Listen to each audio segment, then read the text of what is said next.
Bienvenue mesdames et messieurs, merci encore sur notre rubrique Masolo la base de l'autre il y a IDPS Parlement Zando, IDPS toujours aussi par rapport à ce qui s'est passé sur la désignation, il y a la confession religieuse, tout la comment sortie médiatique, il y a Souni Kafou, pour la vérité par rapport à l'église catholique, pour que non, il y a eu Sirmo et Tamboulaki, la confession religieuse, et quand il fallait éclaircir l'opinion, ce qui s'est passé jusqu'à ce que na choix ya Ronsard Malonda par rapport à tout ça, ce sont l'actualité, les cas polémiques autour de ça. Il y a l'église catholique, tu vas comprendre que confiance en ça qui est religieux. Mais c'est comme si confiance en gros, pour qu'on trouve consensus cité, certaines opinions parlent déjà que non, même si on a que non, politicien. Et voilà ce qui s'est passé, incapable, il y a consensus autour, il y a président, il y a CENI. Tout et qui de l'autre côté, marche Salamaki, réunion et Salamaki aussi au niveau du gouvernement pour statuer dans ma marche pendant l'état d'urgence où le Congo a traversé parce que les mesures, il y a interpellé l'initiative, il y a marche, il y a IDPS, il y a Mouka. Voilà la raison pour laquelle il y a base, il y a Zambie, il y a IDPS, il y a Baïmboka, il y a IDPS, ma combattant IDPS, parce qu'on pense dans ma question, surtout lecture la situation actuelle, il y a politique en Boka et surtout aussi les visites, il y a Fédoré Mbogo, cardinal Fédoré Mbogo, président, il y a président IDPS pour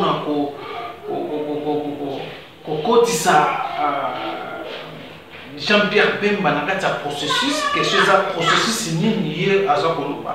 On ne sait pas comment les combattants et les DPS, surtout le Parlement depuis les années, suivi. Par rapport à la marche, il y a IDPS, il y a les 9, il y a les 13. Bango va décider qu'il faut organiser la marche. On a évité de combattre l'idée du gouvernement, pour violer l'état d'urgence du chef de l'État. Oh, merci beaucoup, tu as précisé bien, très bien la Bokedi. Nous avons beaucoup de démocratie, c'est comme une quota. Moi, en Boka, c'est que tu as tué le Mourama. À installer, la justice, la carte en Boka.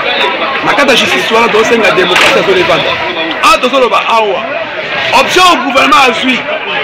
Ils ont deux mesures dans la carte. Ils ont la cas général, la cas particulier, ça n'a pas été. Sur le cas général, le peuple qui m'a dit Ronsard. Alors, c'est manifesté vraiment la volonté de la Bimi qui est le Kouama, mais tout le monde s'en a été. État de droit autres, Luka Kiango, et ça a mis le balai. Koto yo moutana ba droit naye, mais koto peut moutana ba limite naye. Ceux qui t'obimaki, sont manifestés qui parce que tu n'as pas le connaître.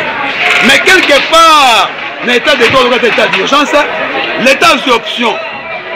L'état d'option, alors bien que le corps a bien bimi, boto simibé côté, l'état d'urgence, organisateur ya makambetali marche oyo.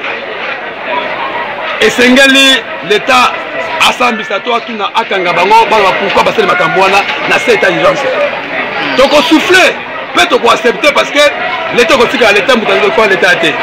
Babenga, ba commanditaire ba marchwana, ba sambisa bango, ba tout na bango, ba pesa ba point de vue na bango, c'est la justice. Moutouako na au-delà justice sanitaire, tozali pour yango, mais toyebisi ba tuba ba kenan, justice na besoin indépendant. Ceux qui battent au Kende, ça va raison pourquoi Bussa qui battent. Mais quand le bataille qui est Bussa au Boïté, tous les justice congolais sont au Chama Mabeli. Il y a un Bussa au Lobike, l'État congolais a cela Moussala, mais a respecté aussi les droits et bateau par rapport à l'état de droit. Ceux qui Moussala et Salama, et ça a respecté aussi les droits des autres. Bandeko va s'agir convoqué. Les achats Markaboun, ils ont Augustin Kabouya. Et ça c'est Mbemba, et ça bateau nous sur la Guinée. Fidèle Babala, pas qu'elle ressemble. Mais ceux qui moutent, ceux qui les cambou oyo, pour l'intérêt personnel, qu'on se rende compte, qui est à niveau assemblée, qu'on se rende compte. D'ailleurs, pourquoi ils ont convoqué marche. En qualité de qui? Aujourd'hui, le ministère intérieur, ils ont décidé dans le Conseil d'État, ils ont reconnaître les directoires. Kabound n'a pas la qualité. Il fallait qu'il ait la compte, il y a directoire, il pourrait être protégé. Mais il a fait ça dans le combo du ministre et président AI intérimaire et président intérimaire IDPS. Soit quel statut de IDPS est raté. Dans moi, je dis que non. Et ça, pour ma campagne, il faut justice à l'endroit de la statut à partir de Nyonso. Nous avons habité pour engager IDPS. Le long des hommes en partie à Ouama. Mais ceux qui ont respecté le statut à partir, ils sont combattants pour se protéger. Il y a un bon marché pété. Si on a combattu, on a éliminé au marché. Il faut pas commanditaire et à marche. Les combattants au marché qui a. Au marché qui prend la Kabound, Kabou, il y a un mot d'ordre. Les combattants, ils ont compris que M. Rossard Malonda, c'était l'un des collaborateurs. Il y a un Corneille Nanga. A collaboré à ça et puis les appuis à FCC. Mais tout le monde qui n'a pas la balle pour la comparer route et non appeler les individus. Par rapport au Ndemba, il faut pas qu'on ait une marche. Le gouvernement fait décision. Est-ce que nous avons arrêter de ce gouvernement? Peuple comment soutenir en haut. Puis sur la cimato soutenir le gouvernement parce que l'État des droits est allé. Dans le Katamboka Oyo. Soit qui va ressembler à ça. Bah, autre bengi, bah revendication dans bango. Donc on faut qu'on par rapport à Boy. Mais même que justice en belem balé. Et qu'on l'andela on na souka po eyeba. Likambo benga kiango. L'intérêt nini, l'intérêt général, pas l'intérêt individuel. Bah nier c'est en raté. Mais puis sa population, puis sa combattant, soit qui te met qui na balabala, te met qui est pour la comparer route contre M. Malonda Rossa. Tandis école les caté. Mais bah provocateur marche wana. Bah il pourra convoquer yango. Mais biso va porter la loi mina quoi. Mon dos des alakités. Tobima qui bisa moko. Tomina balaba to barré route. Mais balo modo des alakités. Balo modo de pesa maki. Et pesa maki mais peuple ngadi parce que peuple avec le caté. Ils ont profité na sima makambo oyo ya ko pesa modo autre. Yango ba biso lobike. Eza mbemba. Eza soki nani. Eza soki kabuso kabuya. L'état bengisi bango. Ba ko défier l'état té. Parce que l'État n'est pas allé pour que l'État n'est pas allé papa. C'est que père la nation. Il faut que tout à respecter l'État de droit. Gouvernement, présidence, pourquoi gouvernement est indimi en gros, vous êtes indimi en gros. À mon il y a quelque chose parce que il faut pas ça pour enquête, papa. Tout le bateau a été pour interpeller Bango. Moi, bateau va couper la marche. Bateau va couper la niveau à Katanga. Bateau va couper la ça va pas tout. Tant que ça va enquête, on va pas tout. Et ça, juste ça, Bélémil Balé. Voilà, alors, Fridolin Mbonga, nous avons présent à IDPS pour nous intégrer le but Jean-Pierre Bemba dans le processus. Nous avons habité sur la analyse Nini. Tout le monde qui est Cholet, Abbé Cholet, Oya Senko, alors que nous élection au marché là qui va voter qui a voté mais tout le monde soni ka foot aussi au sa version na ye ya nenge marambeleka qui na simé kuna pona ko désigner Rossard Malonda na habité marambosa ko leka na kata ba confession religieuse bino ko mona nenge ni basala nzambe basate batika biso basala nzambe basate Fridolin Mbongo d'abord makambetali comme choix ya ba animateur à Seni. C'est un tribal, il a écarté Balouba Nyonso par rapport au processus dans la terre. Il y a même les Sonic à foutre à fond, il faut qu'il y ait surtout. Et dans les Kambouya Mbongo, il y a solo. Bango Nyonso va aller à Mbongo FCC. Bango Nyonso va aller à Odelo comme ça, le Pakala. Il y a un moment où il y a foutre habité, Nako Panza, Liboke, Nako Bibisa Makambu Nyonso pour l'élé. Et dans la Sonic à foutre, et dans l'église catholique.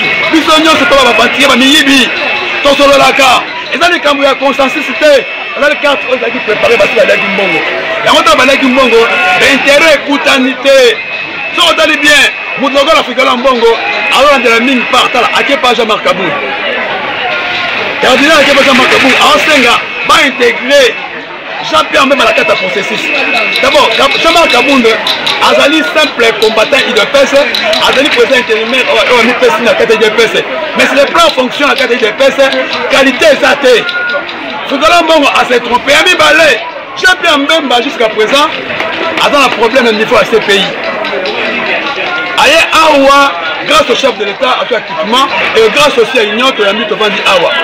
À ça, la compétence, mais par rapport à ma compétence, il faut intégrer Ndenge Nini. Il va remanier le cabinet, il va remanier le gouvernement, à remplacer la caméra, ou bien quand on a 4 primature, donc comprendre. Mais configurer un bongo, ce que le Kabunde, vous avez dit que le Kabunde.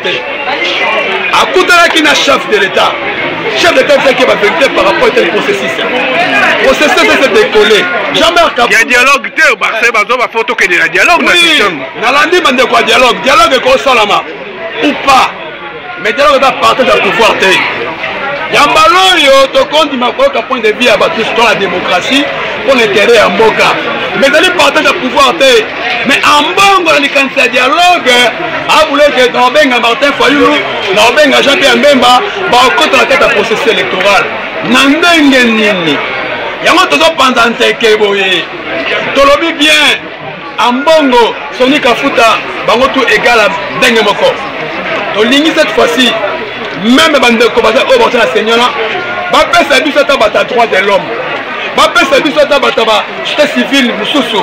Banani, si vous avez la confession religieuse, la confession religieuse, tu peux qui monte ma calé, basal ensemble, Babatalo, Yokomina, Nakata Mokila par ensemble, et ça va représenter la Basali. Mais va représenter ensemble la CA Mokili, Awa, Basali Bisso Makambason, comme on a la Abe Malumal, comme on a la Pastengo Imulunda, comme on a la Corneille Nanga, comme on a battu ce Touana, donc on dit Mélana Nakata Mokili Oyo.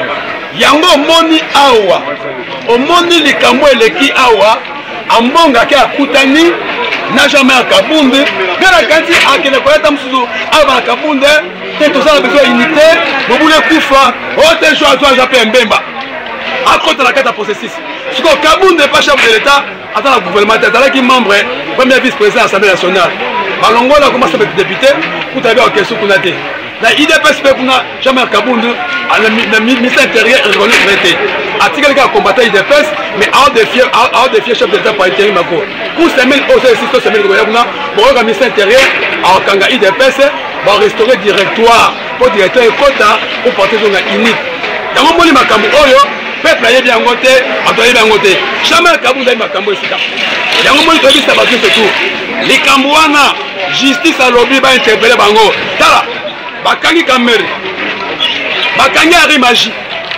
Bakangi bato ebele bakangi bango aba ko ndeko kanga. Mais ceux qui basa innocent. On peut se dire mot d'ordre n'a rien pensé té.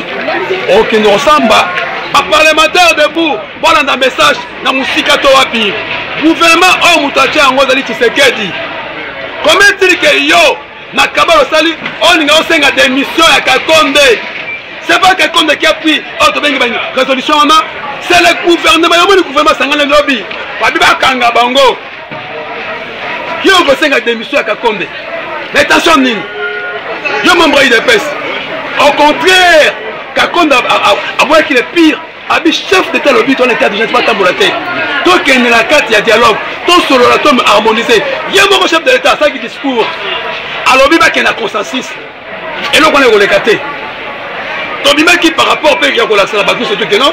Tobo il ressort malonda, to lingi tata kabiniste, adam ta FCC tobo qui tobo yangi tobimi. Mais moi où tu as.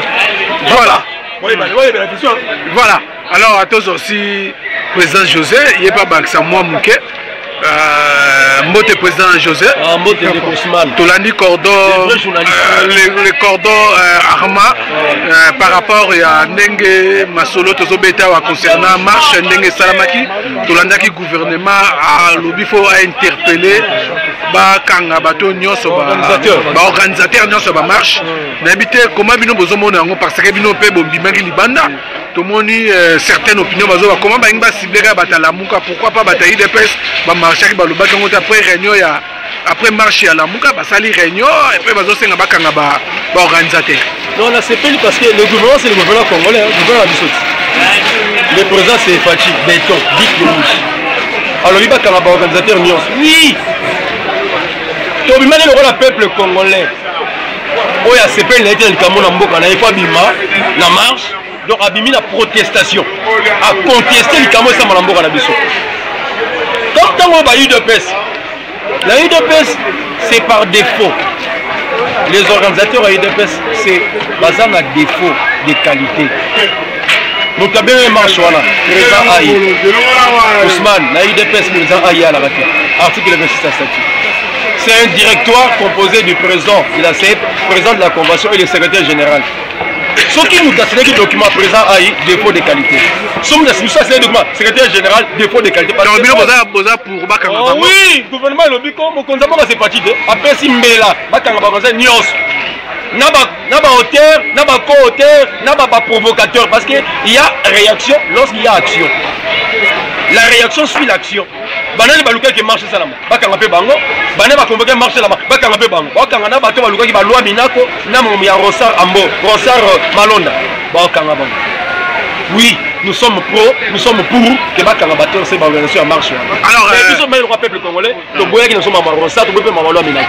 Voilà, alors par rapport il y a Tolanda qui va rencontrer Uti Osalama Fidela d'abord par rapport donc Tolanda qui rencontre Fidela Mbongo. C'est une exclamation. Ah, Mbongo. Dans la chamar Kabunda après Koboya Rosama Londa après l'élection na bango n'habité comment bino bozo mon analyse en bazaro le bagno faut ba intégrer Jean-Pierre Bemba dans processus, quel processus va comme tout na bazo ba pété et puis non nazo nous ba question ba mon répondre voilà voilà alors et puis tout moni sortie médiatique et à Sony Kafuta, non seulement sur Sony Kafuta, il y a aussi un délégué à musulman parce qu'il y a une déclaration pour expliquer comment Rosa Malonda a l'écaki. Tolandi aussi, chaud les peines dans le non, ça va les gars dans le système, mais Sony Kafuta, le bagno, va voter qui. Bon, on est qui même signé, procès verbal. N'habité, bino bozo ça la analyse ni la situation ça qu'on d'abord la désignation.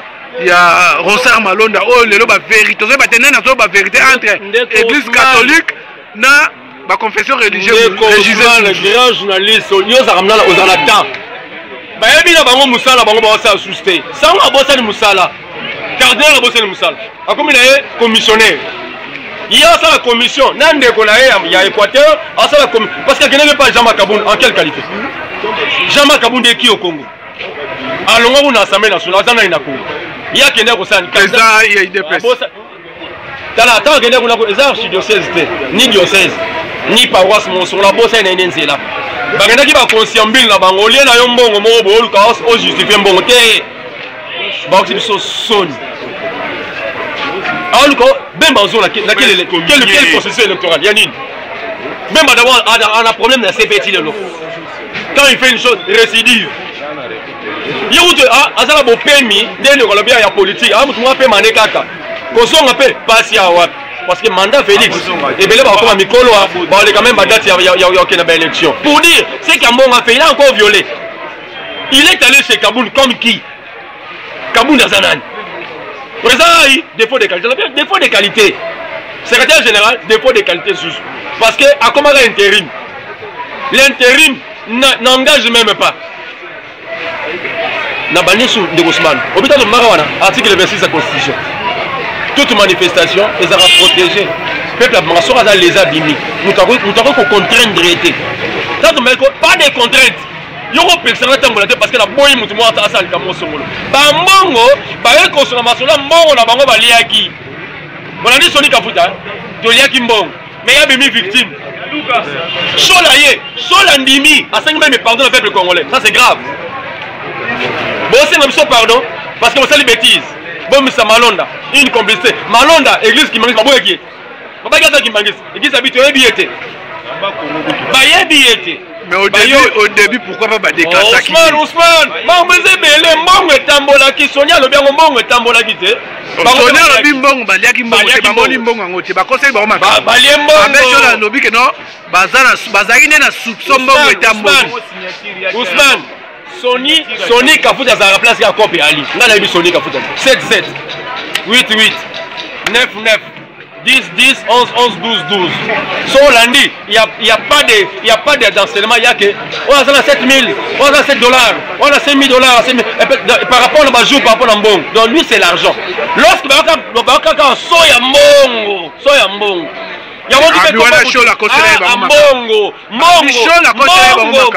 Ousmane baninga mbongo etambolaki ateki bango na public Sole le père injuste monsieur wana aluka mambana kala ba tribo ambongo asala musala pona mambo etani Jean Pierre OK akepla Jean Pierre Bemba ba bokola na famille ya Jano Bemba ba lokotaka ba policier batangisi anga sala kwati azongisa bolamo basala rapona récompense basala rapona et aussi mbate toi na Congo il y a pas de tribalisme. Fati n'est pas Moulouba. Il est congolais. Il y a un Congo équatorien. Mais là, ce que Bino Bozomon a négani par rapport au moni déjà crise nassée à la confession religieuse, comme une capacité religieuse, comme une capacité religieuse. Yomona basambela baza mboka. Ah la Congo bato basambela baza. Confiance ba pesa na confession. Tous sont des aventuriers. Catholiques. Ce sont des boutiques. Ba prière raté. Babi président Alomba raté. Tous ces gens là sont allés pour avoir de l'argent. Alomba bangoni. Ya bon samboka Alomba bang. Alomba pesa nini? Yé ba pesa mbongo église atonga église atonika futi. Église zo zo mbongo na onyos. Na ba ONG. Atonga ngo etikele ka bongo. Azoaka libabi wa panza parce que aluka raison on peut pas se zumba à ton église non bayaki na copie à mongo. Je reviens pour dire ce que tu appelles les hommes de Dieu sont des hommes sataniques, des satanistes. Bah science occulte aussi l'église catholique science occulte aussi bah scientiste bah est-ce que bah ça ni bah mboko ko ba rolonga ngote ba rolonga pourquoi Félix avait remis le pays entre les mains de Dieu tout puissant. Atika foto minza media konza Congo yango ba ko rappeler Congo te ba sanganaki ba le ba mbongo ba musa Congo et simbate nous savons comment ça batambolaki ensemble ils ont marché ensemble ils ont bouffé ensemble tant ba moni pété nous sommes qui les abi te ba te na yesoni na mbongo na soli na ba ngono leki mbongo otaki image de l'Est ba non ba 50 000 Kabila peuple a souffri ba mo zo bala ba lia bala. Alors, Bino, Zamba Osala. Il n'y avait pas la bango, la récolte, il n'y avait pas la zone Zamba Osala. Bisoto Genaga, Bango Baliak. On m'a dit dans la gêne, il y a Foufou là. Ah, il y a pas de mais on m'a dit, vous avez généré Mounen. Yo, Mounen. Oh, mais il y a un boy. Té, Mibi. Mais bien si matin. Alors par rapport au Tomoni Fiasco déjà, bah il y a aussi population Sony. Alors Binosco besoin proposer comment on va procéder à élire un autre président il y a senior aux la constitution pour tout le monde FCC qu'on a bino faut ba nommer le roi d'aba votaki ba fait ce qu'il a nommé par le football club de Cambiste. FCC. Non Ousmane. Bah on savons le ministère intérieur. Ça s'est fait au monde entier. Mais ça va se faire comment? Parce qu'il y a des élections. Il y a des exceptions. Dans le monde, il y a une règle générale, il y a aussi des exceptions. Dans le ministère, on va choisir un homme. Azali. Net. Si on peut même appeler la communauté de organiser l'élection, c'est mieux. Mais on n'a jamais. Bon, on a pour rien, tout bazar déclassé. Sonic Kafuta. Ambongo, tout déclassé. Et ils ont fait la honte, même il y a Batou Sambela. On va croire maintenant à qui? Ils se disent des hommes de Dieu. Toko en anan. Batik et la biso. Parce que moi, la politique aux politiciens. L'église aux hommes de Dieu. Mais ces hommes de Dieu, Balinga va s'impliquer dans la politique. Va quitter. Mais ils ont oublié une chose. Quand Babel va la politique, il va la politique. Mais ils ont oublié dans la Bible, Ousmane. Tout le temps, on a vu la Bible, quoi. Les hommes de Dieu étaient des politiciens. David était l'homme selon le cœur de Dieu, mais roi. Joseph, premier ministre, mais homme de Dieu. Salomon, homme de Dieu, roi. Abraham, homme de Dieu, roi. Mais Bango, nous sommes dans un pays où Dieu lui-même est souverain. Yango Fati, si tu as béton de Dieu et bic rouge. Et vas-y, bic rouge. Parce qu'il y a un bon bic rouge. Sonic a fait un bic rouge. L'église a bic rouge. Fati qui a Fati béton. En comme il a pasteur. Voilà, merci. Merci. Mesdames et messieurs, merci encore au Tikola Dakoma parlementaire, Gordon, le secrétaire Naye, Armand Mayamba, et puis José, ou le président secrétaire Naye, Bango Américain pour Beta Masolo, le micro Nabiso. En tout cas, moi je vous dis merci, Nabi Nosol, pour donner une balle à Sima. Portez-vous bien, bye bye.